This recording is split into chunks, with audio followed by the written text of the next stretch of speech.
بسم اللہ الرحمن الرحیم مطلب یصح نسبت القولین الی المجتہد ولو رجع عن احدہما بالکلیت لعدم رفع الخلاف بالرجوع۔ یہاں سے مصنف علیہ رحمہ رسم المفتی کا یعنی اصول افتاء کا یہ اصول ذکر کرنا چاہتے ہیں کہ اگر کسی مجتہد کے بربنائے تعارض ادلہ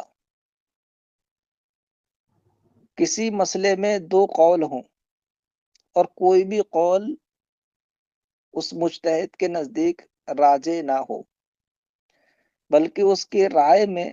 اس کے وجدان میں دونوں قولوں پر اعتماد برابر درجے کا ہو، تو کیا ایسی صورت میں ان دونوں قولوں کی نسبت اس مجتہد کی طرف کی جائے گی یا نہیں؟ ٹھیک ہے۔ اور اگر بعد میں کوئی ایک قول ان دونوں میں سے اس کے نزدیک راجح ہو جائے کسی دلیل یا قرینہ خارجی کی بنیاد پر، تو پھر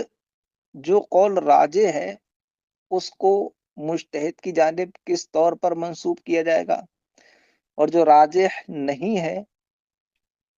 اس کا کیا کیا جائے گا۔ اور تیسری بات یہ کہ اگر مجتہد ان دونوں میں سے کسی قول سے رجوع کر لے تو کیا اس رجوع والے قول کو بھی بعد میں مجتہد کی جانب منسوب کیا جائے گا یا نہیں کیا جائے گا۔ اور چوتھی بات یہ کہ بعد اختلاف اگر کسی ایک قول پر مجتہد کو اعتماد ہو جائے، وہ اس کے نزدیک راجح ہو جائے، اور پہلے قول سے جو رجوع تھا وہ رجوع اس کا ہو جائے، تو کیا بعد میں جس قول پر اعتماد کیا ہے، جس قول پر اس مجتہد نے اپنے اعتماد کو جمایا ہے، اس اعتماد کا جما لینا پچھلے والے قولین کے اختلاف کو ختم کر دے گا؟ یعنی جو قول اس کے نزدیک راجح ہو گیا یا جس کو اس نے اختیار کیا اور پہلے جو اور قول تھا اس کو چھوڑ دیا، تو پہلے قول کو چھوڑ دینے سے کیا یہ کہا جا سکتا ہے کہ اس مجتہد کا اس مسئلے میں کوئی اختلاف تھا ہی نہیں؟ ہے نا؟ تو یہ جو بعد میں قول اختیار کیا ہے یہ پہلے والے اختلاف کی نسبت جو اس مجتہد کی طرف تھی اس نسبت کو ختم کر دے گا یا نہیں؟ یہ چند باتیں مصنف علیہ رحمہ یہاں پیش کر رہے ہیں۔ تو سب سے پہلی بات کہ اگر بربنائے تعارض ادلہ مجتہد کے نزدیک اس کے دونوں قول برابر درجے کے ہوں، کوئی بھی قول اس کے نزدیک راجح نہ ہو، تو ان دونوں قولوں کی نسبت اس کی طرف کی جائے گی یا نہیں؟ اس سلسلے میں تین مذہب ہیں۔ اہل اصول کا نظریہ اس مسئلے میں یہ ہے کہ ان دونوں قولوں میں سے کسی بھی قول کی نسبت اس مجتہد کی طرف نہیں کی جائے گی۔ یہ نہیں کہا جا سکتا کہ اس مجتہد کا اس مسئلے میں یہ قول ہے یا اس مجتہد کا اس مسئلے میں یہ مذہب ہے، یہ نہیں کہا جا سکتا۔ کیوں؟ اس لیے کہ جب دونوں قول اس کے نزدیک برابر درجے کے ہیں، دونوں قولوں میں کسی پر بھی اس نے اپنا خاص اعتماد اور خاص رائے پیش نہیں کی ہے، تو اب دونوں میں سے کسی کی بھی نسبت ہم نہیں کریں گے، اور نہ دونوں کی نسبت کریں گے، ہے نا؟ دونوں میں سے کسی کی بھی نسبت نہیں کریں گے، یعنی کسی ایک کی بھی نسبت نہیں کریں گے، اور دونوں کی بھی نسبت نہیں کریں گے۔ اس لیے کہ ایسا نہیں ہو سکتا کہ فی الواقع اور عند تحقیق اس ایک مسئلے میں اس مجتہد کے دو قول ہوں، ایسا نہیں ہو سکتا، ہے نا؟ پیچھے آپ نے پڑھا کہ مجتہد کے حقیقی طور پر کسی ایک مسئلے میں دو قول دونوں باقی ہوں، ایسا نہیں ہو سکتا۔ تو دونوں قول تو اس کے ہو نہیں سکتے، اور کوئی ایک قول ہی نفس الامر میں ہے مگر اس کا پتہ نہیں ہے کہ کون سا قول نفس الامر میں صحیح ہے، اس کا حقیقت میں ہوگا تو ایک ہی صحیح، عند اللہ ایک ہی صحیح ہوگا، مگر کون سا صحیح ہے اس کا علم نہیں ہے، کیونکہ کوئی سا قول اس کے نزدیک راجح نہیں ہے۔ تو جب ہمیں اس کسی ایک متعینہ قول کی صحت کا علم ہی نہیں ہے اور مجتہد کے نزدیک کوئی راجح ہی نہیں ہے، تو پھر کسی بھی قول کی نسبت اس کی طرف نہیں کی جا سکتی۔ ٹھیک ہے؟ یہ اصولین نے کہا۔ اور بعض فقہا نے یہ فرمایا کہ ایسی صورت میں کسی ایک قول کے اس کی جانب منسوب ہونے کا اعتقاد رکھنا لازم ہے، یعنی یہ اعتقاد رکھنا لازم ہے کہ ان میں سے ایک ہی قول حقیقت میں اس کے نزدیک اس کا مذہب اور اس کا نظریہ ہے، یہ اعتقاد رکھنا لازم ہے۔ اب کون سا ہے اس کی تفصیل ہم کو معلوم نہیں ہے، یعنی یہ مذہب ایسا ہی ہو گیا جیسے کہ آیات متشابہات کے بارے میں ہے کہ آیات متشابہات سے جو مراد ہے اس کے حق ہونے کا اعتقاد رکھنا لازم ہے، کہ ید اللہ سے رب کی جو بھی مراد ہے یا وجہ اللہ سے اللہ کی جو بھی مراد ہے وہ حق ہے، لیکن کیا مراد ہے یہ ہمیں معلوم نہیں ہے۔ تو ایسا ہی ہے کہ ایک ہی قول اس کے نزدیک صحیح ہے، اس کا اعتقاد رکھنا لازم ہے، لیکن وہ کون ہے، قول کون سا ہے یہ ہم کو معلوم نہیں ہے، ٹھیک ہے۔ یعنی اعتقاد کی نسبت ہوگی ایک قول کی طرف، یعنی ایک قول کی نسبت کا اعتقاد رکھنا لازم ہوگا لیکن اس کی تعیین نہیں کی جا سکتی۔ لیکن صحیح یہ ہے اس سلسلے میں جس کو مصنف نے بھی اختیار کیا کہ دونوں قولوں کی نسبت اس کی طرف کی جائے گی، یہ کہا جائے گا کہ اس مسئلے میں ان کا ایک قول یہ ہے اور ایک قول یہ ہے، ٹھیک ہے۔ لیکن یہ نہیں کہہ سکتے کہ ان کا اس مسئلے میں یہ مذہب ہے، کیونکہ مذہب اس قول کو کہتے ہیں جو قول مجتہد کے نزدیک راجح ہوتا ہے، اور راجح کوئی ہے نہیں تو صرف قول کے طور پر نسبت کی جائے گی، مذہب کے طور پر نسبت نہیں کی جائے گی۔ اس کی دلیل یہ ہے کہ جب کوئی بھی چیز کسی مسئلے میں تساوی کے درجے پر ہو تو تساوی کے درجے پر ہونے کا مطلب یہ نہیں ہے کہ اس میں ہم دونوں کا تساقط مان لیں، دونوں کو ختم مان لیں، ایسا نہیں ہے، بلکہ ہم دونوں کی نسبت کرتے ہیں لیکن برابری کے ساتھ کہ یہ بھی قول ہے اور یہ بھی قول ہے۔ کسی کو کسی پر راجح مان کر راجح طور پر نسبت نہیں کی جاتی ہے کہ یہ ان کا راجح قول ہے، یہ ان کا مرجوح قول ہے۔ تساوی جہاں ہوگی تو برابری کے ساتھ نسبت کی جائے گی، رجحان کے ساتھ، غلبے کے ساتھ نسبت نہیں کی جائے گی۔ یہ ہمارے جمہور فقہا کا قول ہے اور یہ مصنف کے نزدیک بھی راجح ہے، ٹھیک ہے۔ اب میں پہلے اتنے کا ترجمہ لگاتا ہوں، پھر آگے کی بات اور ذکر کرتے ہیں۔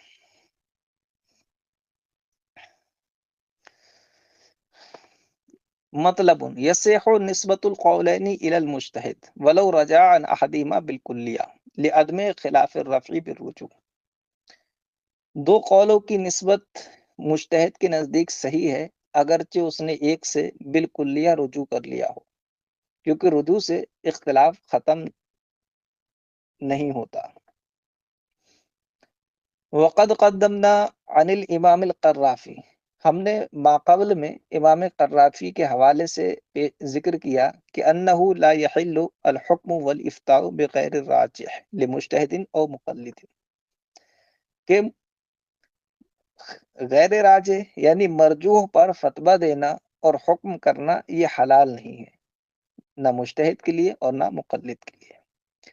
الا اذا تعارضت الادلة عند المجتہد، مگر اس وقت جبکہ مجتہد کے نزدیک ادلہ متعارض ہو، وعجز عن الترجیح، اور وہ ترجیح سے عاجز ہو، یعنی اگر ادلہ متعارض ہیں، ترجیح نہیں دے سکتا، تو پھر اس کو جائز ہوگا کہ جس قول پر چاہیں وہ عمل کر لے۔ اے فإن له الحکم بأیہما شاء لتساویہما عنده، یعنی اس وقت اس کے لیے جائز ہے کہ ان میں سے جس پر چاہیں وہ حکم دے دے، کیونکہ وہ دونوں اس کے نزدیک برابر درجے کے ہیں۔ یہ بات امام قرافی کے حوالے سے کتاب کی ابتدائی بحثوں میں گزر چکی ہے۔ مصنف فرماتے ہیں وعلی ھذا فیصح نسبت کل من القولین الیہ، اس پر بنا کرتے ہوئے ہم کہتے ہیں کہ ان دونوں قولوں میں سے ہر ایک کی نسبت اس مجتہد کی طرف صحیح ہوگی، یعنی تعارض ادلہ کی بنیاد پر اس نے جو ایک ہی مسئلے میں دو قول کیے ہیں، ان دونوں قولوں میں سے ہر ایک کی نسبت اس مجتہد کی طرف کرنا صحیح ہوگی، کیونکہ وہ دونوں اس کے نزدیک برابر درجے کے ہیں۔ لا کما یقولہ بعض الاصولین، ایسا نہیں ہے جیسے کہ بعض اصولین نے کہہ دیا کہ من انہ لا ينسب الیہ شیء منہما، کہ ان دونوں میں سے کسی کی نسبت مجتہد کی طرف نہیں کی جائے گی، جیسا اصولین نے کہا ہے ویسا معاملہ نہیں ہے، یعنی اصولین کے موقف کو انہوں نے مسترد کر دیا۔ وما یقولہ بعضهم، اور نہ ویسا ہے جیسا کہ بعض فقہا نے کہا من اعتقاد نسبت احدہما الیہ، کہ ان میں سے ایک ہی کی نسبت کا اعتقاد رکھا جائے گا کہ فی الواقع ایک قول اس کے نزدیک صحیح ہوگا، اس کا اعتقاد رکھنا لازم ہے. ٹھیک ہے، ایسا بھی نہیں ہے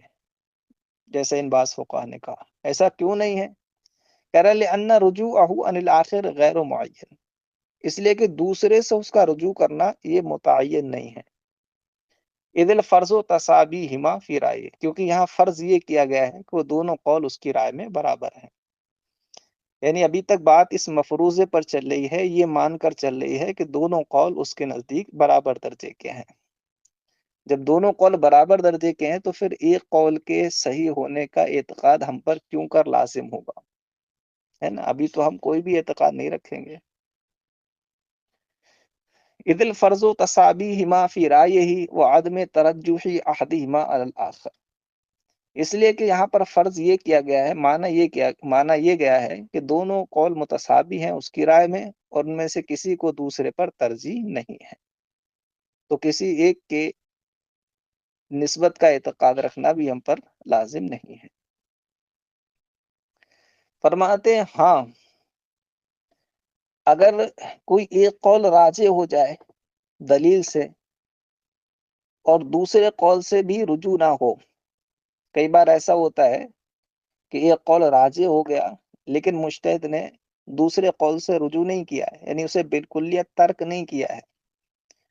تو اب ایسی صورت میں جو راجح ہے اس کی نسبت مجتہد کی طرف کی جائے گی. کہا جائے گا اس مسئلے میں ان کا قول یہ ہے، یعنی ان کا راجح قول یہ ہے، یہ مذہب ان کا یہ ہے.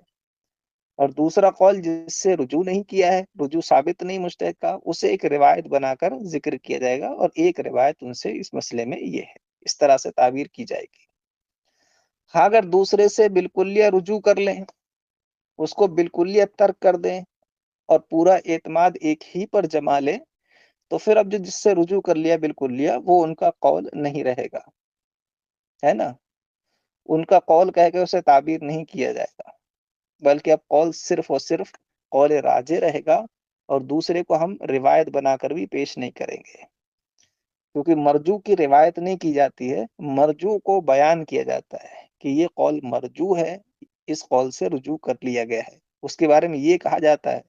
یہ نہیں کہا جاتا ہے کہ ایک روایت ان سے یہ ہے، کیونکہ جب وہ مرجوع ہو گیا تو گویا وہ قول ہی نہیں رہا، اس کو ترک کر دیا گیا ہے. نعم اذا ترجح عنده احدهما مع عدم اعراضه عن الاخر ورجوعه عنه. ہاں، جب اس مجتہد کے نزدیک ان دونوں میں سے کوئی ایک قول راجح ہو جائے، ساتھ ہی ساتھ دوسرے سے اعراض بھی نہ ہو اور اس سے رجوع بھی نہ کرے، تو ينسب الیہ الراجح عنده، تو مجتہد کے نزدیک جو راجح قول تھا اس کی نسبت کی جائے گی. وَيُذْكَرُ الثَّانِي رِوَایَةً عَنْهُ، اور دوسرے قول کو ان کی طرف سے ایک روایت کے طور پر ذکر کیا جائے گا. اما لو اعرض عن الاخر بالکلیہ لم يبقى قولا له بل يكون قوله هو الراجح فقط. اور رہا یہ کہ اگر مجتہد دوسرے قول سے بالکلیہ اعراض کر لے، یعنی اس سے رجوع کر لے، تو لم يبقى قولا له، تو اب وہ ان کا قول ہو کر باقی نہیں رہے گا. بل يكون قوله هو الراجح فقط، بلکہ اب قول ان کا صرف وہی ہوگا جو راجح ہے، دوسرا نہ قول رہے گا نہ روایت رہے گی. لیکن لا يرتفع الخلاف في المسألة بعد الرجوع كما قاله بعض الشافعیہ، لیکن رجوع کرنے کے بعد بھی وہ مسئلہ اس مجتہد کے نزدیک متفق علیہ نہیں کہلائے گا. جو پچھلا اختلاف قول تھا، اختلاف قول اب بھی باقی رہے گا. بیٹا اس بات کو سمجھ لینا. یہاں سمجھانا یہ چاہ رہے ہیں کہ مجتہد نے بربنائے تعارض ادلہ اور ترجیح سے عجز کی وجہ سے جو ایک مسئلے میں دو مختلف قول کر دیے تھے، بعد میں ایک قول سے رجوع کر لیا اور ایک قول ان کا مذہب اور موقف قرار پایا. تو اب جو بعد میں ایک قول ان کا مذہب اور موقف قرار پایا ہے، جس پر اعتماد ہوا مجتہد کو، تو اس کا مطلب یہ نہیں ہے کہ اس مسئلے میں جو اختلاف اس مجتہد کا نظریاتی اختلاف تھا وہ ختم ہو گیا. یعنی ہم یہ نہیں کہہ سکتے کہ مجتہد کو اس مسئلے میں کوئی اختلاف تھا ہی نہیں، بلکہ وہ اختلاف اب بھی باقی رہے گا، اور اس کا فائدہ یہ ہوگا کہ بعد میں اگر حالات تبدیل ہوتے ہیں تو جس قول سے رجوع کیا تھا اس قول کو دوبارہ اختیار کر سکتے ہیں اس کے مذہب کے دوسرے مجتہدین بعد کے، ہے نا۔ اس اختلاف کا فائدہ یہ رہے گا، اور وہ مسئلہ مجتہد فی اور مختلف فی ان کے اصلاً کہلائے گا کہ اصلاً یہ مجتہد فی اور مختلف فی مسئلہ ہے، اگرچہ بعد میں مجتہد نے ایک قول کو راجح قرار دیا، ایک قول پر اپنا اعتماد جما لیا، ٹھیک ہے۔ اعتماد جمانے یا راجح قرار دینے سے جو پہلے کا اختلاف تھا وہ کل عدم نہیں ہو جائے گا، وہ بیچ سے بالکل ساقط نہیں ہو جائے گا کہ گویا یہاں اختلاف تھا ہی نہیں، ایسا نہیں ہوگا، بلکہ وہ اختلافی گنجائش اور اس مسئلے کا مجتہد فی اور مختلف فی ہونے کی جو کیفیت تھی وہ باقی رہے گی۔ بعض شافعیہ نے یہ کہا کہ جب مجتہد نے ایک قول پر اپنا اعتماد جما لیا، اس کو راجح قرار دے دیا، تو اب جو پہلے کا اختلاف تھا وہ اختلاف اس سے ختم ہو گیا بالکل۔ اب یہ نہیں کہا جائے گا کہ یہ مسئلہ مجتہد کے نزدیک مختلف فی تھا یا مجتہد فی تھا، بلکہ اب اس کو اس کے نزدیک بالکل اس کے نظریہ میں اتفاقی مان لیں گے، بالکل اس کا جزم مان لیں گے، بالکل اس کا یقین مان لیں گے، اس کے لیے جو پہلے تردد تھا اس کو بالکل بیچ سے ختم کر دیں گے، ہے نا۔ یہ انہوں نے کہا۔ یہاں مصنف علیہ رحمہ اس مسئلے کو سمجھانے کے لیے ایک مثال پیش کر رہے ہیں۔ مثال یہ پیش کی جو واقعتاً مسئلہ ہے بھی، اس کو بطور مثال پیش کر رہے ہیں۔ مسئلہ یہ ہے کہ کوئی جدید مسئلہ سامنے آیا کسی دور میں،